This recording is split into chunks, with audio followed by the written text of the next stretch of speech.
Bismillahirrahmanirrahim. Assalamualaikum warahmatullahi wabarakatuh.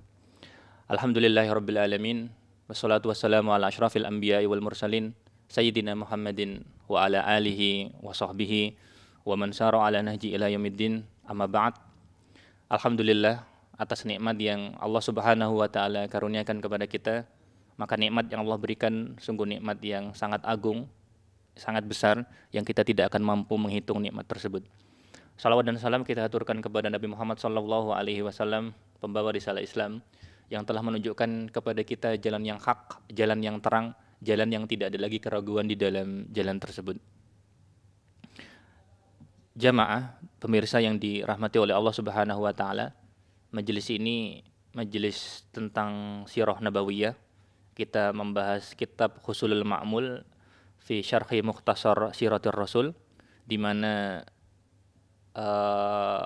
kitab Al-Fusul fi Siratir Rasul adalah karya Ibnu Katsir rahimahullah, di mana syarah ini ditulis oleh Syekh Hani Ahmad Faqih, dosen di Universitas Islam Madinah, di mana beliau kemudian sedikit meringkas karyanya Ibnu Katsir, lalu kemudian memberikan penjelasan.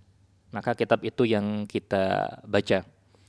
Maka pertemuan kita hari ini, kita masuk pada pertemuan yang keempat ya. Masuk pada pertemuan yang keempat, di mana pada pertemuan ini kita akan membahas beberapa hal yang akan kita bahas insya Allah tentang kelahiran dan juga tentang persusuan Rasulullah Sallallahu Alaihi Wasallam. Baik, kita mulai. Bismillah. Qala hafizahullah, faslun mauliduhu wa radha'uhu wa nasy'atuhu. Pada pasal ini kita akan membahas tentang kelahiran Rasulullah SAW, tentang persusuan beliau, dan tentang tumbuh kembangnya beliau. Tapi dalam kesempatan ini barangkali kita akan membahas tentang kelahiran dan persusuan saja. Baik. Bismillah, kita lanjutkan. Qala Ibnu Katsir rahimahullah, qala al-musannif, wa wulida Rasulullah sallallahu alaihi wasallam yaumal itsnain. Rasulullah sallallahu alaihi wasallam dilahirkan pada hari Senin. Baik. Li lailataini khalata min Rabiul Awal. Di mana Rasulullah sallallahu alaihi wasallam, katanya Ibnu Katsir, lahir pada tanggal 2 dari bulan Rabiul Awal. Wa qila tsaminuhu. Pendapat kedua mengatakan bahwa Rasulullah SAW lahirnya betul hari Senin, tapi yang betul bukan tanggal 2, tapi tanggal 8. Kemudian wakila ashiruhu. Pendapat ketiga menyebutkan bahwa Rasulullah SAW itu lahirnya bukan tanggal 2, bukan tanggal 8 dari hari Senin, tapi tanggal 10. Wakila, pendapat lain mengatakan lithintai asyrata minhu. Pendapat keempat mengatakan bahwa Rasulullah itu lahirnya hari Senin tanggal 12 Rabiul Awal. Wadzalika amal fil ala sahih. Dan menurut pendapat yang benar bahwa lahirnya adalah tahun fil, tahun gajah. Baik. Kemudian Ibnu Katsir melanjutkan, wa mata abuhu wa huwa hamlun. Ayahnya wafat ketika Rasulullah SAW masih di dalam kandungan ibunya. Wasturdi alahu fi Bani Sa'ad. Dan Rasulullah SAW kemudian disusui di Bani Sa'ad. Fa'ardha'athu Halimah As-Sa'diyah, di mana dia kemudian disusui oleh Halimah Sa'diyah, Halimah dari Bani Sa'ad. Wa aqama indaha fi Bani Sa'ad nahwan min 4 sinin. Lalu kemudian Rasulullah SAW tinggal bersama Halimah di Bani Sa'ad, di kampungnya Bani Sa'ad, kurang lebih sekitar 4 tahun. Wa syaqqa an fuadihi hunak. Dan ketika itu Rasulullah SAW kemudian hatinya diambil ya. Hatinya dibelah oleh malaikat, kemudian diambil. Faraddathu ila ummihi. Lalu karena peristiwa yang menakutkan tersebut, karena memang di luar kebiasaan manusia biasa ya, maka kemudian Halimah takut dan kemudian mengembalikan kepada ibunya, yaitu Aminah bintu Wahab. Fakharajat bihi ummuhu ilal Madinah. Lalu tidak lama setelah itu Rasulullah SAW dibawa berangkat bersama dengan ibunya menuju ke Madinah. Tazuru ahwalahu bil Madinah, di mana kemudian mengunjungi kerabat dari kerabat ayahnya ya di Madinah. Fatuwfiyat bil Abwa. Lalu kemudian qadarullah masya'a fa'al, Aminah bintu Wahab wafat di Abwa. Wa hiya raji'atun ila Makkah, dalam posisi ketika itu wafatnya Aisyah dalam perjalanan pulang menuju ke Mekah. Walahu minal umri sittu sinin wa salasatu asyurin wa asyratu ayyam. Rasulullah sallallahu alaihi wasallam ketika wafat, ketika ibunya wafat, umurnya Rasulullah ketika itu baru 6 tahun, 3 bulan dan 10 hari. Baik. Kemudian Syekhani Ahmad Faqih hafizahullah mengatakan al-kalam alaihi min wujuh. Pembahasan tentang kelahiran, pembahasan tentang persusuan Rasulullah sallallahu alaihi wasallam, pembahasan tentang tumbuh kembangnya Rasulullah sallallahu alaihi wasallam, maka akan dibahas dalam beberapa sisi. Baik. Sisi yang pertama, qauluhu, perkataan Ibnu Katsir, wulida yaumul itsnain. Baik, dan seterusnya. Di mana Rasulullah sallallahu alaihi wasallam dilahirkan hari Senin, dan juga kelanjutan dari perkataannya Ibnu Katsir. Qultu, maka Syekhani Ahmad Faqih mengatakan thimatu mawadhi ittifaq wa mawadhi ikhtilaf fi tahdidi tarikhi maulidihi sallallahu alaihi wasallam. Ibnu Katsir di sini kemudian menyebutkan tentang kesepakatan dari sejarawan, lalu kemudian juga perbedaan dari para sejarawan tentang kapan Rasulullah sallallahu alaihi wasallam lahir. Jadi kapan Rasulullah lahir ada beberapa hal yang disepakati. Begitu juga tentang kapan Rasulullah sallallahu alaihi wasallam lahir, ada beberapa sisi yang kemudian sejarawan itu berbeda pendapat. Beliau kemudian melanjutkan, faqad ittafaqal ulama ala anna maulidahu kana fi yaumil itsnain. Para ulama sepakat, sejarawan sepakat bahwasanya Rasulullah sallallahu alaihi wasallam itu lahirnya adalah hari Senin. Ini sepakat. Kama sahha bidzalika hadis Abi Qatadah al-Ansari, sebagaimana kemudian hadis sahih dari riwayat sahabat Abu Qatadah al-Ansari, annahu sallallahu alaihi wasallam su'ila an shaumi yaumil itsnain. Di mana hadis Abu Qatadah al-Ansari itu ketika Rasulullah sallallahu alaihi wasallam ditanya tentang hukum puasa ketika hari Senin, bagaimana hukumnya? Rasulullah sallallahu alaihi wasallam kemudian menjawab, faqala dzaka yaumun wulidtu fihi wa yaumun bu'itstu fihi. Hari Senin itu adalah hari di mana aku dilahirkan, dan hari Senin itu kemudian hari di mana aku diutus menjadi nabi. Rasulullah sallallahu alaihi wasallam ditanya tentang puasa hari Senin, maka hari Senin menurut beliau adalah hari Senin, hari di mana beliau dilahirkan, dan juga hari di mana beliau kemudian diutus sebagai nabi. Riwayat ini ada di dalam Sahih Muslim. Sehingga sekali lagi para ulama sepakat bahwasanya beliau sallallahu alaihi wasallam, para ulama sepakat bahwasanya beliau lahir hari Senin. Baik. Kemudian wa kadzalika ittafaqu takriban ala anna maulidahu kana amal fil. Begitu juga kemudian para ulama sepakat kurang lebih bahwa Rasulullah sallallahu alaihi wasallam itu lahirnya adalah tahun gajah. Jadi kesepakatannya para ulama, satu hari Senin sepakat, kemudian kurang lebih juga sepakat bahwasanya Rasulullah sallallahu alaihi wasallam lahir pada tahun gajah. Para orang Arab pada masa itu kita tahu mereka belum kenal tahun angka. Karena sekali lagi tahun angka baru dipakai pada masanya Umar bin Khattab radhiyallahu anhu, insyaallah mulai dijalankan tahun 16 Hijriah. Sehingga tahun yang dikenal umum oleh masyarakat Arab pada masa itu adalah tahun, dalam istilah kami pribadi, itu tahun istilah. Sehingga tahun lahirnya Rasulullah disebut dengan tahun gajah. Karena untuk pertama kalinya barangkali, Allahu a'lam, karena pada waktu itu yang pasti bangsa Arab kemudian kedatangan pasukan yang di situ ada gajahnya gitu. Sehingga tahun kedatangan pasukan itu disebut dengan tahun gajah. Karena di sisi lain bahwa gajah itu termasuk hewan yang tidak pernah dilihat oleh bangsa Arab pada masanya. Sehingga ketika gajah datang, mereka kemudian kaget, terkejut. Dan itu yang istimewa membedakan. Kalau kuda kan ada ya, kuda Arab kan banyak ya. Tetapi gajah tidak ada, tidak dikenal. Sehingga kemudian barangkali mereka hanya dengar cerita-cerita saja, sehingga ketika kedatangan gajah dan jumlahnya Allah alam ya persisnya berapa, pasukan bergajah pada waktu itu. Maka kemudian kedatangan pasukan itu tahunnya disebut dengan nama tahun gajah. Kurang lebih seperti itu ya. Karena orang Arab pada masa itu belum kenal tahun angka. Wallahu alam. Kemudian amma syahr, adapun tentang bulan kapan Rasulullah sallallahu alaihi wasallam lahir, faqala al-Hafidz Ibnu Hajar as-sahih al-masyhur annahu fi Rabiul Awal. Menurut Ibnu Hajar bahwa pendapat yang benar, pendapat yang masyhur bahwasanya Rasulullah sallallahu alaihi wasallam itu lahirnya pada bulan Rabiul Awal. Ini yang masyhur ya, masyhur sekali. Kemudian wa qaddadahul jumhur bil yaumil tsani asyar min syahri Rabiul Awal wa huwa qaulu Ibnu Ishaq Syekhus Sirah al-muwafiq sanah 571 lil milad. Adapun tentang tanggal, maka para ulama kita tahu tadi sebagaimana disebutkan oleh Ibnu Katsir, mereka berbeda pendapat. Ada yang bilang tanggal 2 Rabiul Awal, ada yang bilang kemudian tanggal 8, ada yang bilang tanggal 12. Maka menurut jumhur bahwa Rasulullah SAW itu lahirnya tanggal 12. Dan ini pendapat dari Ibnu Ishaq, di mana Ibnu Ishaq kita tahu adalah tokohnya Sirah Nabawiyah yang tersohor.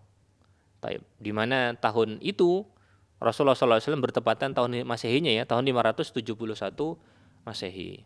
Wallahu a'lam bishawab. Kalau Syekh Albani rahimahullah, beliau kalau tidak salah cenderung mengatakan bahwa antara tanggal 8 atau tanggal 9 ya. Menurut riwayat dengan sanad yang paling kuat.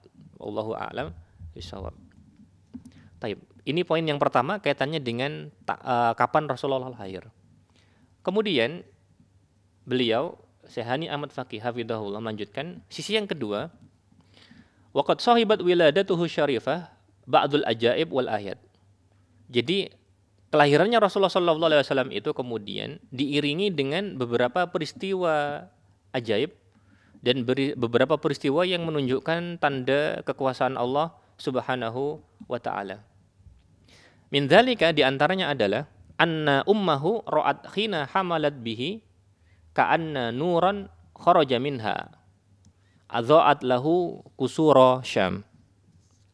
Di antara tanda yang berbarengan dengan kelahiran Rasulullah sallallahu alaihi wasallam bahwa ibunya yaitu Aminah bintu Wahab bahwasanya melihat ketika sedang mengandung Muhammad sallallahu alaihi wasallam bahwa Aminah bintu Wahab melihat ada cahaya yang keluar dari dirinya, di mana kemudian cahaya itu kemudian menerangi istana-istana yang ada di Syam. Riwayat ini kemudian ada di riwayat di Musnad Imam Ahmad. Sebagian ulama seperti Ibnu Hajar Al-Haytami menghasankan riwayat ini. Adapun Syekh Su'aib Al-Arnaud mengatakan bahwa hadis ini sahih li ghairihi. Wallahu a'lam bishawab.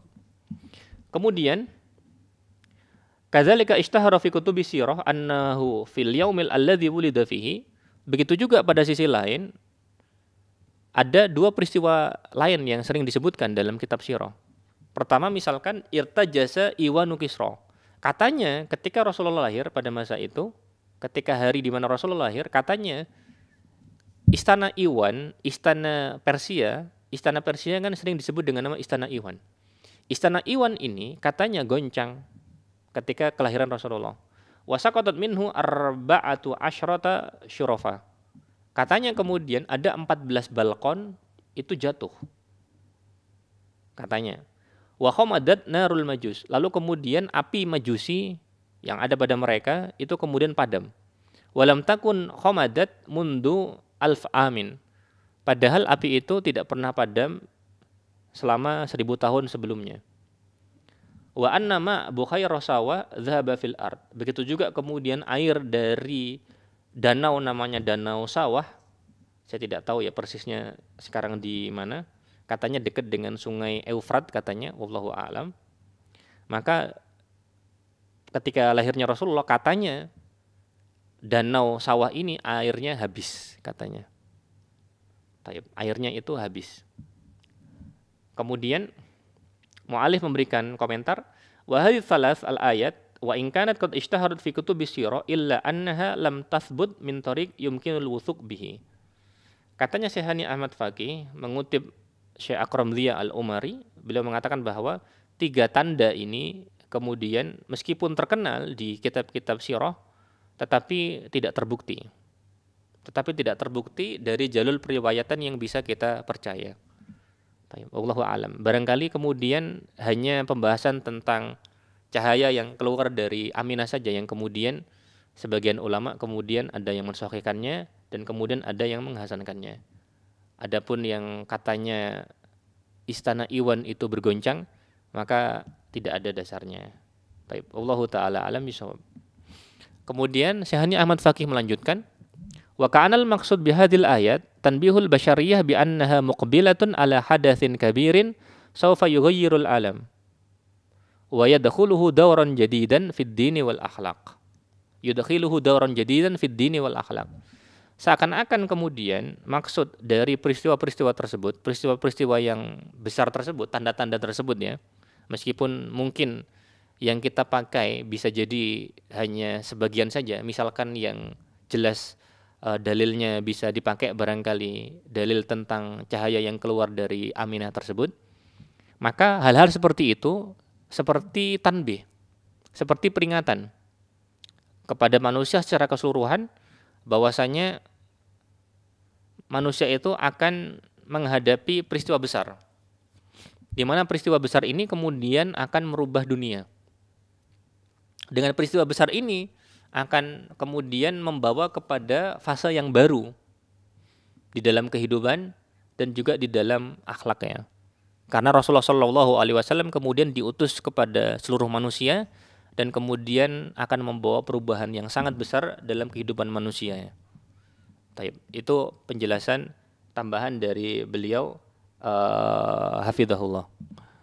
Kemudian poin yang ketiga, wa qauluhu wa mata abuhu wa huwa hamlun. Ibnu Katsir sebelumnya mengatakan bahwa Rasulullah SAW itu ayahnya wafat ketika beliau masih di dalam kandungan. Menurut beliau, hadza huwal qaulur rajih. Ini pendapat yang rajih. Allazi alaihi amatu ulama isyrah. Dan ini pendapat yang rajih menurut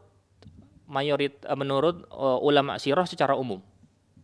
Wasaqahu al-Hafidz Az-Zahabi, dan pendapat ini yang disahihkan oleh Hafidz Az-Zahabi rahimahullah. Wa qad sabada ma yu'ayyiduhu anil Imam Az-Zuhri. Dan ada yang menetapkan hal ini, salah satu bukti penguat dari hal tersebut adalah apa yang ditetapkan oleh Imam Zuhri, seorang tabi'in yang masyhur ya. Annahu qala, di mana dia mengatakan waladat Aminatu Rasulullah sallallahu alaihi wasallam ba'dama tuwfiya abuhu. Katanya ya Zuhri rahimahullah, Zuhri seorang tabi'in sekali lagi, bahwa Aminah itu melahirkan Rasulullah sallallahu alaihi wasallam setelah ayahnya meninggal. Wallahu taala alam bisawab. Ini poin yang ketiga. Kita masuk poin yang keempat tentang persusuannya Rasulullah sallallahu alaihi wasallam. Poin yang keempat, wa qauluhu wa usturdi alahu fi Bani Sa'ad. Rasulullah sallallahu alaihi wasallam itu katanya disusui di Bani Sa'ad. Baik. Kemudian beliau hafizahullah mengatakan Banu Sa'ad yunsabuna ila Sa'ad bin Bakar bin Hawazin. Banu Sa'ad itu dinisbatkan kepada Sa'ad bin Bakar bin Hawazin. Ikhda furu' qabilati Hawazin al-ma'rufah. Di mana kemudian Bani Sa'ad bin Bakar adalah salah satu cabang dari kabilah Hawazin. Di mana kabilah Hawazin ini ma'ruf. Allati kanat taskunu at-Taif. Di mana sebelumnya kabilah Hawazin ini sebelumnya mereka tinggal menempati daerah Taif. Wa kanu masyhurina bil fasaha wa salamatil lughah. Di mana kabilah Hawazin ini mereka masyhur memiliki kefasihan dalam berbicara dan kemudian terkenal bahwasanya bahasa mereka itu baik. Bahasa mereka itu kemudian selamat. Bahasa mereka itu kemudian terjaga. Lidzalika kanat Quraisyun tursilu abna'aha ilaihim fi sanawatihimul ula.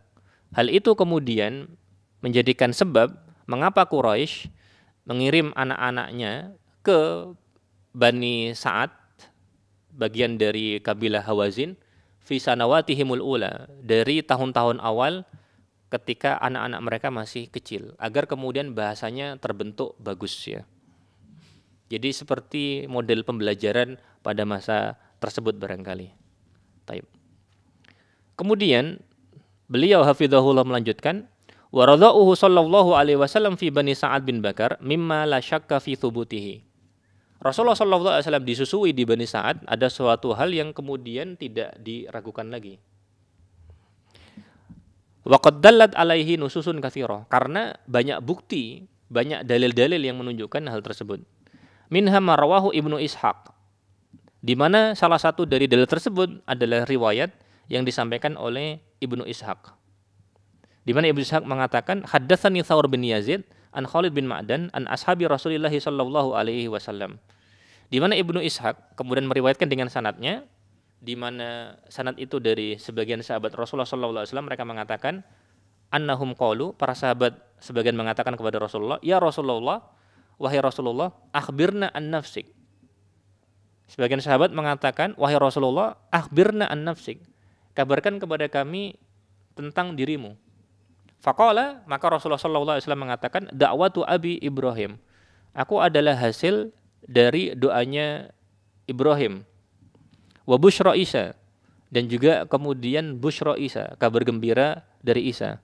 Wasturditu fi Bani Sa'ad bin Bakar, dan aku kemudian disusui di Bani Sa'ad bin Bakar. Riwayat ini riwayat dari Ibnu Ishaq, dan riwayat ini kemudian dimuat oleh Ibnu Katsir rahimahullah di dalam Bidayah wan Nihayah. Ibnu Katsir kemudian mengatakan bahwa sanadnya jayyid, qawi, sanadnya jayyid dan kuat. Sehingga hal ini salah satu bukti bahwa Rasulullah SAW disusui di Bani Sa'ad bin Bakar itu benar. Wa qauluhu, kemudian perkataan Ibnu Katsir rahimahullah, fa ardha'atuhu Halimah Sa'diyah. Lalu Rasulullah SAW yang menyusui adalah Halimah Sa'diyah. Halimah Sa'diyah karena Halimah dan dia berasal, Halimah ini dari Bani Sa'ad, karena itu Sa'diyah. Sehingga Sa'diyah itu dari Bani Sa'ad. Halimah Sa'diyah hiya bintu Abi Dzu'aib. Halimah Sa'diyah namanya adalah Halimah bintu Abi Dzu'aib. Aslamat ba'da dzalik. Nanti Halimah ini masuk Islam. Wa tarajjama laha ghairu wahidin fis sahabat. Dan kemudian banyak para ulama yang menggolongkan Halimah ini bagian dari sahabat Rasulullah sallallahu alaihi wasallam. Taib. Itu sedikit tentang Halimah. Selanjutnya, wa kadza aslama zaujuha wa ismuhu Haris bin Abdul Uzza walidun Nabi sallallahu alaihi wasallam birradha'ah. Sebagaimana kemudian disebutkan bahwa suaminya Halimah namanya Haris bin Abdul Uzza. Haris bin Abdul Uzza ini nanti juga kemudian masuk Islam. Di mana Haris bin Abdul Uzza ini otomatis berarti bapak susunya Nabi. Bapak susunya Nabi. Taib. Kemudian waradha'atuhu sallallahu alaihi wasallam min Halimah thabitun min turukin iddah. Taib. Dan persusuannya Rasulullah sallallahu alaihi wasallam itu terbukti dari beberapa jalan. Dan jalan itu kemudian menunjukkan satu sama lain bahwa memang betul, dengan sanad yang bisa dipakai menunjukkan bahwa Rasulullah sallallahu alaihi wasallam memang kemudian pernah disusui di Bani Sa'ad. Wallahu taala alam bishawab. Baik. Kemudian kita lanjutkan satu pembahasan. Wa kana Nabi sallallahu alaihi wasallam qad radha'a min Thuwaibah jariyatu ammihi Abi Lahab bid'ata ayyamin qabla ayyardhi'a min Halimah Sa'diyah. Rasulullah sallallahu alaihi wasallam sebelum dibawa ke Bani Sa'ad bin Bakar disusui oleh Halimah, Rasulullah ini pernah disusui oleh Thuwaibah. Siapakah Thuwaibah? Thuwaibah ini adalah budak dari Abu Lahab, pamannya sendiri. Thuwaibah ini budak dari pamannya sendiri, yaitu Abu Lahab. Bid'ata ayyamin, beberapa hari. Qabla ayyardhi'a min Halimah Sa'diyah. Sebelum kemudian nanti disusui oleh Halimah Sa'diyah. Kalau kita tidak keliru, Thuwaibah ini nanti juga pernah menyusui Abu Salamah, sahabat Rasulullah sallallahu alaihi wasallam. Begitu juga pernah menyusui Hamzah, pamannya Rasulullah sallallahu alaihi wasallam sendiri. Sehingga Hamzah itu pamannya Rasulullah sendiri, insya Allah saudara sepersusuan juga ya. Saudara sepersusuan juga karena sama-sama pernah menyusu kepada Thuwaibah. Begitu juga kemudian Abu Salamah ya. Abu Salamah di mana kemudian nanti Ummu Salamah dinikahin oleh Rasulullah Shallallahu alaihi wasallam. Taib. Kurang lebih itu yang bisa kita sampaikan pada pertemuan kali ini. Kita akan lanjutkan tentang persusuannya Rasulullah Shallallahu alaihi wasallam pada pertemuan yang akan datang. Kurang dan lebihnya mohon maaf. Kita akhiri. Subhanaka Allahumma wa bihamdika asyhadu an la ilaha illa anta astaghfiruka wa atubu ilaik. Wassalamualaikum warahmatullahi wabarakatuh.